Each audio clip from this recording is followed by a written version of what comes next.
Good afternoon, friends. I'm so excited to share with you today, in our third book talk, a piece of traditional literature. One of my favorite pieces of traditional literature is titled The Rough-Faced Girl, written by Rafe Martin and David Shannon. So before I show you some of the illustrations and tell you of this story, I'd like to begin by reading the author's note that's located in the very front of this book. It reads, "To see good rewarded and evil punished is rare. Stories, however, pass on realities not of everyday world, but of the human heart. One way in which the universal yearning for justice has been kept alive is by the many tales of Cinderella.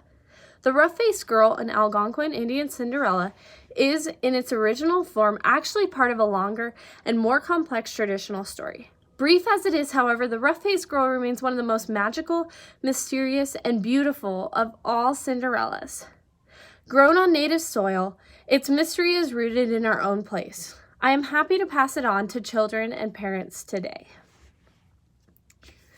So, as the author mentions in his note to readers, The Rough-Faced Girl is a take on what we all know as the traditional Cinderella story. The story begins in an Algonquin Indian village on the shores of Lake Ontario. As we go through the story, we learn of the invisible being. The invisible being is said to be very rich and very handsome. So as you can imagine, all the ladies want to marry this man. In the same village where that invisible being lives, also lives a man with his 3 daughters. Just as in the Cinderella story that we all know, 2 of the daughters are sure that they will get to marry this invisible being. They get up and they get all dressed up nice and go to the teepee of this invisible being. They claim that they can see him, as the woman that can see him is the only one that will get to marry him. But they can't. They don't see him. They can hear him breathe, but they cannot see him. The one who can see him, though, is still in her father's teepee. She is the 3rd of the sisters.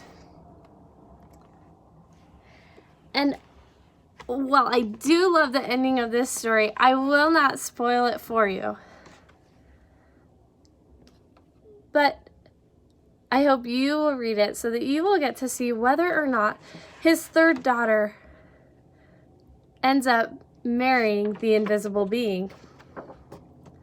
I hope you enjoy reading this book as much as I have. I hope you're excited to read it.